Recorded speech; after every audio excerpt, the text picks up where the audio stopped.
भगवान शंकर जी का धनुष राहु है, तुम्हारी भुजाओं का बल चंद्रमा है।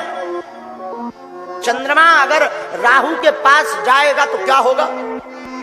आफत हो जाएगी, इसलिए मत जाओ, ना उठाना। महाराज जनक बोले ये क्या उल्टी घोषणा कर रहे हो हमारी? बंदीजन बोले महाराज रुकिए तो पूजा तो सुनिए। राजा बोले क्यों ना उठाएं? बोले तुम तो 2 हाथ वाले हो, इस धनुष को उठाने वाले रावण जिसके 20 भुजा, उसके 20 भुजाएं वो रावण नहीं उठा पाया। अरे वो रावण जिसने खेल खेल में ही कैलाश पर्वत उठाया। रावण के गुरुजी कौन है? शंकर जी। फिर भी कोई शंकर जी का धनुष ये पिनाक तोड़ दे। जो महाराज जनक की पुत्री वैदेही जानकी है, बिना विचार किए महाराज जनक की पुत्री वैदेही का विवाह उस वीर के साथ हो जाएगा। इतना सुनते ही जितने राजा थे सब अकुला गए, इतना छोटा धनुष हम अभी तोड़ देंगे। तो बंदीजन बोले गम तो खाओ, धीरे धीरे तो आओ। जितने राजा बैठे सब कोई न कमर कस ली, किसी न कुछ किसी न कुछ, सब राजा तैयारी में है उठाने के लिए धनुष को गए। धनुष उठाए, किटकिटा रहे, दांत कटकटा रहे, मेहनत कर रहे, पसीना आ गया। शंकर जी का धनुष उठना तो दूर की बात है, टिक भी नहीं रहा। बोलो सीताराम। डुल भी नहीं रहा, हिल भी नहीं रहा। राजा हैरान, खूब हैरान। अब जैसे ही राजा आवे सोई पसीना आ जावे, राजा उठावे पसीना आ जावे, पसीना आ जावे। और जब उठे तो लोग हंसे, और धनुष उठे ना तो लोग हंसी करें। सोई बेचारा नीचे सिर डाल के बैठे जाए। अब दूसरा राजा जावे तो पहला वाला आ चुका जिससे हाथ से धनुष उठा नहीं, दूसरा राजा के जावे सोई हाथ जोड़ के कहे हे बजरंग बली हमसे नहीं उठो, सोई इनसे भी ना उठो। हमारी तो नाक कटाई गई। ये कहे हरे जावे बोलो सीताराम। राजा आते हैं धनुष को उठाते। बाबा गोस्वामी जी कहते धनुष उठ नहीं रहा, सबने मेहनत की। बाबा गोस्वामी जी की एक चौपाई बहुत विनोद की है। ये हा भूप साहस दस कई बार लगे उठावन करई लगा। ये हा भूप साहस दस कई बार लगे उठावन करई लगा। अब राजा बैठ गए। महाराज जनक जी को दिमाग खराब। अच्छा जनक जी उठा राजा रहे, पर जनक जी की नजर है राम जी के ऊपर के जे काहे नहीं उठ रहा है। जिसको उठाना चाहिए वो खड़ा ही नहीं हो रहा। जनक जी बुद्धिमान है। जनक जी ने सोचा ये ऐसे उठने वाले नहीं है। क्यों? राम जी पताका है रघुकुल के, और लक्ष्मण जी हैं डंडा। जनक जी ने विचार किया कि जब तक डंडा नहीं उठेगा झंडा कैसे उठेगा। जनक जी ने देखा सब तो उठ रहे, पर जी भाई साहब क्यों नहीं उठ रहे? क्या किया जाए? एक काम करो, डंडा को खड़ा करो। डंडा कैसे खड़ा होगा? बोले 2-4 गुस्सा की बातें करो। तो जनक जी चतुर हैं। जनक जी खड़े भये। आज के बाद कोई भी राजा अपने आप को वीर मत कहना। पृथ्वी वीरों से खाली है, कोई वीर नहीं है। अब लोग अपना अपना रूप धारण करके आए।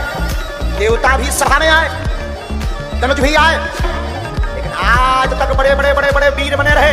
लेकिन भगवान शंकर का ये धनुष तोड़ना उठाना चढ़ाना तो दूर की बात, टिका तक नहीं पाए, हला तक नहीं पाए।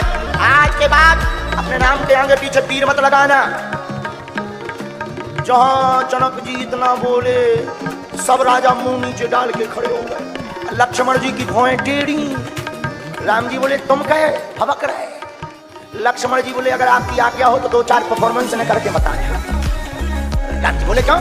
लक्ष्मण जी बोले ये हमारी क्लास के आदमी है, इनको हमारी भाषा समझ में आनी है। राम जी बोले मतलब? बोले लक्ष्मण जी बोले आप तो हो सीधो, आप तो इनसे कुछ बोलोगे नहीं, ये हमारी भाषा के आदमी है, हमारी ही भाषा समझ में आनी है। राम जी बोले मतलब? बात बिल्कुल सही है। हमारे शास्त्रों में शस्त्र और शास्त्र दोनों की व्यवस्था है। धर्म की रक्षा के लिए शास्त्र पढ़ना जरूरी है, पर धर्म शास्त्र को बचाने के लिए शास्त्र का एक डंडा बाहर निकाल लो तो शस्त्र बन जाता है। हाथ में शस्त्र की भी आवश्यकता है। इसलिए हमने हिंदुओं को बोला था एक हाथ में माला दूसरे में भाला। अब कई लोग कह रहे थे ये कंट्रोवर्सी वाला बयान है। मैंने कहा भैया हमारे सब देवता ही लें, कौन तलवार लें, कौन शंकर जी त्रिशूल लें, भगवान विष्णु जी चक्र सुदर्शन लें, हमारे बजरंग बली मुगदर लें कि देश लाख बल यार। अब हम करें क्या? हमारे देवता ही ऐसे। लक्ष्मण जी राम जी से बोले आपकी आज्ञा हो तो 1-2 परफॉर्मेंस दिखाएं ना। राम जी बोले नहीं। अरे कैसे नहीं? जो जिस भाषा का ज्ञान वाला हो उसे वही समझाना चाहिए, जो जैसा है उसको वैसे ही समझाना चाहिए। क्या बोले? कही जनक जस अनुचित वाणी, कही जनक जस अनुचित वाणी, बीतमान रघुकुल मनि जानी,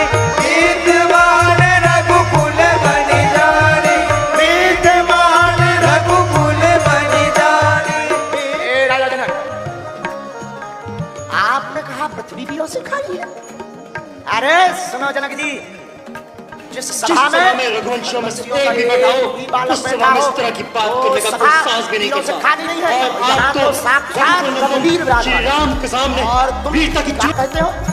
वीर विहीन है ए राजा जनक, तुम उसकी बात करते हो? आपका अनुशासन रघुनाथ जी मिल जाए, धनुष की तो छोड़ो, हम पूरे ब्रह्मांड को गेंद की भांति उठा डालेंगे। लक्ष्मण जी की बातें सुनी, सोई जनक जी बोले बढ़िया रहो, इंजेक्शन बढ़िया जगह।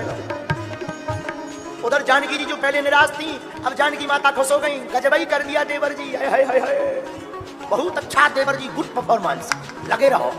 आज लक्ष्मण की बातें सुन के राजा डरा गए, बोले एक राजा बोले जी क्या कह रहे हैं, दूसरा राजा बोलो कि ये कह रहे धनुष तो ठीक है ब्रह्मांड ही उठाते, तीसरा राजा बोलो हम पहले कह रहे थे घरे चलो, बोले का अरे बोले वो बच जाते, चौथा राजा बोलो का तुम्हारा घर ब्रह्मांड से बाहर है,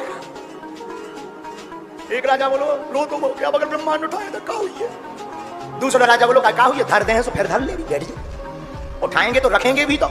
लक्ष्मण जी बोले सुना हम रखेंगे नहीं, का काचे घट जिम्मेदारों भोरी, काचे घट जिम्मेदारों भोरी, काचे घट जिम्मेदारों भोरी, सकम मेरे मूलक जिम तोरी, सकम मेरे मूलक जिम तोरी। हम ब्रह्मांड को वापस नहीं रखेंगे, ब्रह्मांड को मसल करके फेंक दूंगा।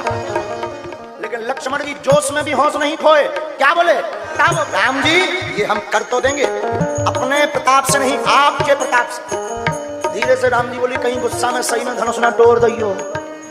लक्ष्मण जी बोले क्यों, अरे बोले टूट जाए सब लफड़ाई, शांत हो जाओ, होगा बढ़िया परफॉर्मेंस। तीसरा राजा बोला अब जो बताओ, ये जब छोटे वाले भाई साहब बोले तो पृथ्वी कप गई, अब भी खड़े हुई है तो क्या हुई है, बाकी राजा बोले जो सबको हुई है सो अपनों हुई है। राम जी ने लक्ष्मण जी को इशारा किया बैठ जाओ, आप लक्ष्मण जी को बैठाया, विश्वामित्र समय शोभे विश्वामित्र समय शोभे बोले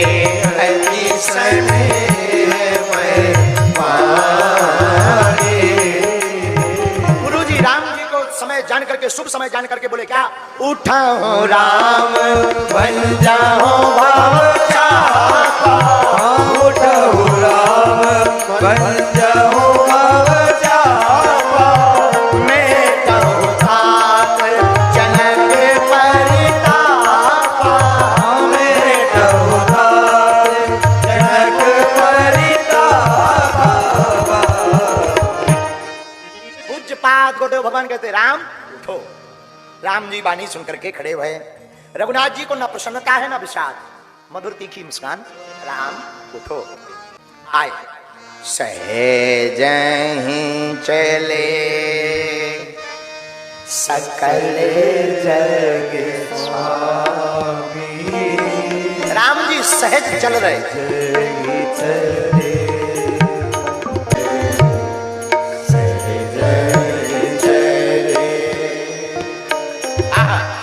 राम जी चले कहां, धनुष के पास, वहां मां जानकी गणेश जी का ध्यान करती हैं। गणेश जी आज तक के लिए ही हमने सेवा की है, अब एक काम करो आज हमें फल दे दो, हमारी सरकार आए हैं, इनसे धनुष उठ जाए। राम जी धनुष के पास गए, परिक्रमा लगाया, प्रणाम किया, उधर लक्ष्मण जी खड़े भय, एक पांव पीछे एक आगे। राजा कहने लगे कि भाई बड़ा वाला तो समझ में आ रहा है कि बड़के वाले महाराज धनुष तोड़ रहे हैं, पर ये छुटके महाराज खड़े होके क्या कर रहे हैं। एक महात्मा जी बोले भैया बड़े वाले धनुष तोड़ रहेंगे और छोटे वाले पृथ्वी को संभालेंगे, ये खबर भेज रहे हैं कि सावधान अब भगवान धनुष उठाने वाले। क्यों? क्योंकि लक्ष्मण जी शेषावतार हैं और इनके ऊपर ही पृथ्वी टिकी है। लक्ष्मण जी ने देखा, भगवान ने धनुष की तरफ तक लिया, ब्रह्मांड को कहा सावधान। इधर भगवान राम पहले उठे थे तो गुरु जी को प्रणाम किया, अब धनुष को उठाना है तो फिर गुरु जी को प्रणाम किया। बात क्या है, जो अपनी जिंदगी की शुरुआत गुरु से शुरू करता उसकी जिंदगी राम के भांति चमचमाती रहती है।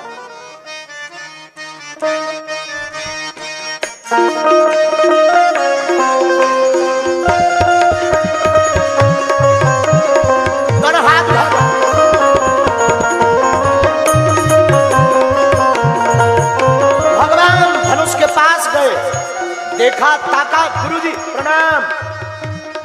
ब्रह्मांड को खबर की, सावधान।